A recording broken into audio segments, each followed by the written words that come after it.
Hi, ಎಲ್ಲರಿಗೂ ನಮಸ್ಕಾರ. ಇವತ್ತಿನ ವಿಷಯ,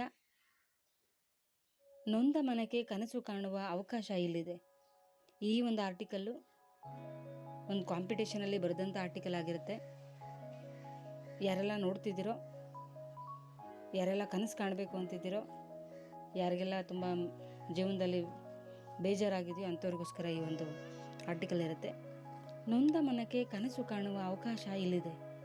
ಇಲ್ಲಿ ಕನಸೇನು ಮಾರಾಟಕ್ಕಿಲ್ಲ, ಆದರೆ ಕನಸು ಕಾಣಲು ಎಲ್ಲರಿಗೂ ಸಮಾನವಾದಂಥ ಒಂದು ಅವಕಾಶ ಇಲ್ಲಿದೆ. ಅದು ಅವರವರಿಗೆ ಇಷ್ಟವಿದ್ದಂತೆ. ನಿಮ್ಮ ಕನಸಿಗೆ ಜೀವ ತುಂಬುವ ಶಕ್ತಿ ನಿಮ್ಮಲ್ಲಿದೆ.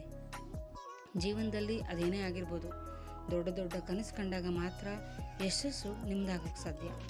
ಕನಸುಗಳು ಬೆನ್ನತ್ತಿ ಹೋಗಲು ನೀವು ಮುನ್ನುಗ್ಗಬೇಕು. ನೀವು ಛಲವಾದಿಗಳಾಗಿರಬೇಕು. ನಾನು ಮಾಡಬಲ್ಲೆ, ನನ್ನ ಕೈಲಾಗತ್ತೆ, ನಾನು ಮಾಡ್ತೀನಿ ಇದನ್ನು ಒಂದು ಆಶಾವಾದ ನಿಮ್ಮಲ್ಲಿರಬೇಕು. ಕನಸುಗಳೇ ಜೀವನದ ಸ್ಫೂರ್ತಿದಾಯಕ ಚಿಲುಮೆಗಳು ಅಂತ ಕೂಡ ಕರೀತಾರೆ. ಕಂಡ ಕನಸುಗಳು ನನಸು ಮಾಡಿಕೊಳ್ಳುವುದು ಸುಲಭವೇನಲ್ಲ. ಹಾಗೆಂದು ಕನಸು ಕಾಣುವುದು ತಪ್ಪಂತನೂ ಅಲ್ಲ. ಗುರಿ ಹಾಗೂ ಸಾಧನೆ ಮುಟ್ಟಲು ಕನಸು ಕೂಡ ಒಂದು ರೀತಿ ಸಹಾಯ ಮಾಡುತ್ತೆ. ಒಂದು ದೊಡ್ಡ ಕನಸನ್ನು ಆಶಾವಾದವನ್ನು ಹುಟ್ಟಿಸುತ್ತದೆ. ಕನಸುಗಳನ್ನು ಮನಸ್ಸು ಮಾಡಲು ಇಲ್ಲಿ ಒಂದಿಷ್ಟು ಸಲಹೆಗಳನ್ನು ನಾನು ಕೊಡಬಲ್ಲೆ ನಿಮಗೆ. ಅದು ನಿಮ್ಗೆ ಇಷ್ಟ ಇತ್ತು ಅಂದರೆ ಅದನ್ನು ಅಳವಡಿಸ್ಕೊಳ್ಳಿ, ಇಲ್ಲಾಂದರೆ ಸುಮ್ಮನೆ ಕೇಳಿ ಮನಸ್ಸಿಗೆ ರಿಲ್ಯಾಕ್ಸ್ ಮಾಡ್ಕೊಳ್ಳಿ. ಅನುಕರಣೆ ಸಲ್ಲದು. ಕೆಲವೊಂದು ಸಮಯ ನಿಮ್ಮ ಯೋಜನೆಗಳನ್ನು ಕುರಿತು ಸಲಹೆ ಮತ್ತು ಅಭಿಪ್ರಾಯಗಳನ್ನು ತೆಗೆದುಕೊಳ್ಳಬೇಕು. ಆದರೆ ಅಂತಿಮ ನಿರ್ಧಾರ ಕೂಡ ಅದು ನಿಮ್ಮದೇ ಆಗಿರಬೇಕು. ಕನಸುಗಳ ಈಡೇರಿಕೆಗಾಗಿ ಬೇರೆಯವರ ಅವಲಂಬನೆ ಅಥವಾ ಅನುಕರಣೆಯನ್ನು ಎಂದಿಗೂ ಮಾಡದೇ ಇರಿ. ಈ ತಪ್ಪನ್ನ ಮಾತ್ರ ಯಾವತ್ತೂ ಮಾಡಬೇಡಿ. ಏನೇ ಮಾಡಿದರೂ ಅದು ನಿಮ್ಮ ಇಚ್ಛೆಯಿಂದ ಇರಬೇಕು. ಅದು ಯಾವತ್ತೂ ಬೇರೆಯವರ ಬಲವಂತದಿಂದ, ಬೇರೆಯವರ ಇಷ್ಟದಂತೆ ಅದು ಯಾವತ್ತೂ ಕೂಡ ಆಗಿರಬಾರ್ದು. ಜೀವನವನ್ನು ರೂಢಿಸಿಕೊಳ್ಳದಿರಿ. ನಿಮ್ಮ ಜೀವನಕ್ಕೆ ನೀವೇ ಹೊಣೆ, ನಿಮ್ಮ ಕನಸುಗಳಿಗೆ ನೀವೇ ಹೊಣೆ, ನಿಮ್ಮ ಜೀವನಕ್ಕೆ ನೀವೇ ಹೊಣೆ. ಹಾಗಾಗಿ ನಿಮ್ಮ ಜೀವನ ಹೀಗೆ ಇರಬೇಕು, ನಾನು ಕಟ್ಕೊಂಡಿರೋಂಥ ಬದುಕು ಹೀಗೆ ಇರಬೇಕು, ಇಲ್ಲ ನಾನು ಈ ರೀತಿ ಒಂದು ಬದುಕನ್ನು ಕಟ್ಟಿಕೊಂಡು ಆ ಬದುಕಲ್ಲಿ ನನ್ನ ಜೀವನ ಮುಂದೆ ನಡಿಬೇಕು ಅನ್ನೋ ನಿರ್ಧಾರ ಯಾವತ್ತಿಗೂ ನಿಮ್ಮದೇ ಆಗಿರಬೇಕು ವಿನಃ ಬೇರೆಯವರ ಸಲಹೆನ ಎಂದಿಗೂ ತೊಗೊಳ್ಬೇಡಿ. ಅದು ಅಪ್ಪ ಅಮ್ಮ ಆದರೆ ಮಾತ್ರ ತಗೊಳ್ಳಿ, ಬೇರೆ ಯಾರಿಗೂ ನೀವು ತಗೋಬಾರ್ದು. ಜೀವನದಲ್ಲಿ ಆತ್ಮಬಲದಿಂದ ಯಶಸ್ವಿಯಾಗಲು ಸಾಧ್ಯ. ನಾನು ಮಾಡಿಯೇ ಮಾಡುತ್ತೇನೆ, ಹಾಗೆಯೇ ಆಗುತ್ತದೆ ಎಂಬ ಮನೋಭಾವ ಇದ್ದಾಗ ಮಾತ್ರ ನೀವು ಅಂದುಕೊಂಡಂತಹ ಕಾರ್ಯ ಆಗಿರ್ಬೋದು ಬಹುಬೇಗ ನೀವು ಮುಗಿಸಲು ಅದು ಸಾಧ್ಯ ಆಗುತ್ತೆ. ಕನಸಲ್ಲಿ ನೀವು ಅಂದ್ಕೊಂಡಂಥ ಕನಸುಗಳು ಸಾಧಿಸಲು ನೀವು ಮುನ್ನುಗ್ಗಬೇಕು. ಮಾನಸಿಕವಾಗಿ ಸ್ಟ್ರಾಂಗ್ ಆಗಿರಿ. ಯಾವುದೇ ಕನಸು ಈಡೇರಿಸಲು ಅವಾಗಷ್ಟೇ ಸಾಧ್ಯ ಆಗುತ್ತೆ. ನಿದ್ದೆ ಮಾಡಲು ಬಿಡದೆ ಕನಸು ನಿಮ್ಮದಾಗಿರಬೇಕು. ಧನಾತ್ಮಕವಾಗಿ ಧೋರಣೆ, ಎಲ್ಲವನ್ನ ಧನಾತ್ಮಕವಾಗಿ ತೆಗೆದುಕೊಳ್ಳುವಂಥ ಒಂದು ಒಳ್ಳೆ ಮನೋಭಾವನೆ ನಿಮ್ಮದಾಗಿರಲಿ. ಎಷ್ಟೇ ಕಷ್ಟಗಳು ಬಂದರೂ, ಎದುರಿಸಿದ್ರೂ, ಮುನ್ನುಗ್ಗಿದ್ರೂ ಪರವಾಗಿಲ್ಲ, ಸಾಧ್ಯವಾಗುತ್ತೆ ನನ್ನ ಕೈಲಿ ಅನ್ನೋ ಮನೋಭಾವ ನಿಮ್ಮದಾಗಿರಬೇಕು. ಒಂದು ಬಾರಿ ಕನಸುಗಳನ್ನು ನನಸಾಗದಿದ್ದರೆ ಮಾನಸಿಕವಾಗಿ ಖಿನ್ನತೆಗೆ ಯಾವತ್ತೂ ಒಳಗಾಗಬೇಡಿ. ಮರಳಿ ಪ್ರಯತ್ನವ ಪಡ್ತಾನೆ ಇರಿ. ಖಂಡಿತ ಇವತ್ತಲ್ಲ ನಾಳೆ ಆ ಕನಸು ನನಸಾಗತ್ತೆ ಅನ್ನೋ ಒಂದು ಮನೋಭಾವ, ಒಂದು ಒಳ್ಳೆಯ ಒಪಿನಿಯನ್ ನಿಮ್ಮದಾಗಿರಬೇಕು.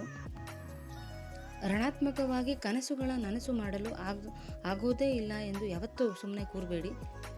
ಯಶಸ್ಸನ್ನು ಪಡೆಯಲು ಸಾಧ್ಯವಿಲ್ಲ, ಏನೋ ಬಂದರೂ ಜಯಿಸುತ್ತೇನೆ ಅನ್ನೋ ನಂಬಿಕೆ ನಿಮ್ಮದಾಗಿರಬೇಕು. ಜವಾಬ್ದಾರಿಯುತ ಹೆಜ್ಜೆ ಇಡಬೇಕು. ಪ್ರತಿ ನಿಮಿಷದಲ್ಲೂ ಕ್ಷಣಕ್ಕೂ ಮನಸ್ಥಿತಿ ಬದಲಾಗ್ತಾನೆ ಇರುತ್ತೆ. ಆದ್ದರಿಂದ ನಿಮ್ಮ ಮನಸ್ಥಿತಿ ಸ್ಥಿರವಾಗಿರಬೇಕು. ನಮ್ಮ ಜೀವನ ಹಿಂದೆ ಇದ್ದಂತೆ ಇನ್ನು ಮುಂದೆ ಇರೋದಿಲ್ಲ, ಇರಬಾರ್ದು, ನಾವು ಇನ್ನೂ ಚೆನ್ನಾಗಾಗಬೇಕು ಅನ್ನೋ ಮನಸ್ಥಿತಿ ನಿಮ್ಮದಾಗಿರಬೇಕು. ನಿಮ್ಮ ವಿಫಲತೆಗೆ ಬೇರೆಯವರನ್ನು ಯಾವತ್ತಿಗೂ ದೂರದನ್ನು ನಿಲ್ಲಿಸಿ, ಅದರ ಬದಲಾಗಿ ಅದಕ್ಕೆ ಕಾರಣನ ಹುಡುಕಿ, ಅದಕ್ಕೆ ಒಂದು ಒಳ್ಳೆಯ ರೀತಿ ಕಾರಣನ ಕಂಡುಕೊಂಡು ಮುನ್ನುಗ್ಗಕ್ಕೆ ಪ್ರಯತ್ನ ಪಡಿ. ಪ್ರತಿಯೊಂದು ಯೋಜನೆಯನ್ನು ಕಂಡುಕೊಂಡಾಗಲೇ ಜವಾಬ್ದಾರಿಯುತವಾಗಿ ಅದನ್ನು ಒಳ್ಳೆಯ ರೀತಿ ಕಾರ್ಯನಿರ್ವಹಿಸೋಕ್ಕೆ ನೀವು ಮುನ್ನುಗ್ಗಿ. ಇಲ್ಲವಾದರೆ ಒಂದು ಉತ್ತಮ ಫಲಿತಾಂಶವನ್ನು ಅದು ಯಾವತ್ತಿಗೂ ಕೊಡೋದಿಲ್ಲ. ನಿಮಗೂ ಕೂಡ ನಿರಾಶೆಯ ಮನೋಭಾವ ಮೂಡುತ್ತದೆ. ಪ್ರತಿ ಕ್ಷಣವೂ ಕನಸುಗಳನ್ನು ಕಾಣಬೇಕು. ಜೀವನ ಒಂದು ಸುಂದರವಾದಂಥ ಪಯಣ ಆಗಿದೆ. ಅನೇಕ ಸಮಸ್ಯೆ ತುಡುಕುಗಳಿಂದ ಹೊರಬಂದಾಗ ಮಾತ್ರ ಸಂತೋಷವಾದ ಜೀವನ ಶೈಲಿ ನಿಮ್ಮದಾಗುತ್ತೆ. ಪ್ರತಿ ಕ್ಷಣವೂ ಕೂಡ ಹೊಸ ಅನುಭವನ ನಾವು ಪಡಿತಾನೆ ಇರ್ತೀವಿ. ಪ್ರತಿನಿತ್ಯ ನಾವು ಅನ್ಕೋಬೋದು ದಿನ ಇದ್ದಾಗ ಇವತ್ತು ಇದೆ ಬಿಡು ಅಂತ, ಆದರೆ ಎಷ್ಟೋ ವಿಷಯಗಳನ್ನು ನಾವು ಪ್ರತಿನಿತ್ಯ ಕಲಿತಾನೆ ಇರ್ತೀವಿ. ಹೊಸ ವಿಷಯಗಳನ್ನು ಕಲಿತೀವಿ, ಹೊಸ ಪ್ರಾಕ್ಟಿಕಲಾಗಿ ಹೊಸದನ್ನು ಏನೇನೋ ಟ್ರೈ ಮಾಡಿರ್ತೀವಿ ಅಲ್ವಾ. ಹಾಗೆ ನಿಮ್ಮ ಗುರಿ ಯಶಸ್ಸಿನ ಕಡೆ ಸದಾ ಕಾಣ್ತಿರಬೇಕು. ಸದಾ ನೀವು ಚಟುವಟಿಕೆಗಳಿಂದ ಕೂಡಿರಿ. ಪ್ರತಿ ಮನಸ್ಸು ಮತ್ತು ಏಕಾಗ್ರತೆ ಮುಖ್ಯವಾಗುತ್ತೆ.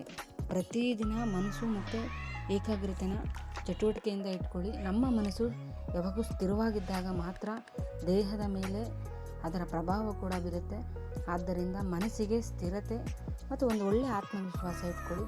ಕೆಲಸದ ಮೇಲಿನ ಏಕಾಗ್ರತೆ ಇರಬೇಕು. ಒಳ್ಳೆಯ ಧೈರ್ಯನ ಇಟ್ಕೊಂಡಿರಬೇಕು. ಸ್ಥಿರ ಮನಸ್ಥಿತ್ವ ಇರಬೇಕು. ಅದನ್ನು ಇವತ್ತಿಂದನೇ ಪ್ರಾಕ್ಟೀಸ್ ಮಾಡ್ಕೊಳ್ಳಿ. ಬೇಕಾದರೆ ಶರೀರವನ್ನು ಅದು ಕೂಡ ಒಂದು ರೀತಿ ಕಾಪಾಡುತ್ತೆ. ನೀವು ಮಾನಸಿಕವಾಗಿ, ಶಾರೀರಿಕವಾಗಿ ಏಕಾಗ್ರತೆಯಿಂದ, ಧೈರ್ಯದಿಂದ, ಒಂದು ಒಳ್ಳೆಯ ಆತ್ಮವಿಶ್ವಾಸದಿಂದ ನಿಮ್ಮ ಮನಸ್ಸಿಗೆ ಒಂದು ಒಳ್ಳೆಯ ಸ್ಥಿರತೆ ಇದ್ದಾಗ ಮಾತ್ರ ನೀವು ಕನಸು ಕಾಣಬಲ್ಲರಿ. ನೀವು ಕಂಡಂಥ ಕನಸು ನನಸಾಗೋ ಕಡೆಗೆ ನೀವು ಖಂಡಿತ ಪ್ರಯತ್ನ ಪಡ್ತೀರಾ. ಎಲ್ಲರಿಗೂ ಒಳ್ಳೆಯದಾಗತ್ತೆ. ಒಳ್ಳೆಯದನ್ನು ಅಷ್ಟೇ ಆಲೋಚನೆ ಮಾಡಿ, ಒಳ್ಳೆಯದನ್ನು ಅಷ್ಟೇ ಸ್ಪ್ರೆಡ್ ಮಾಡಿ. ಎಲ್ಲರಿಗೂ ಒಳ್ಳೆಯದಾಗಲಿ.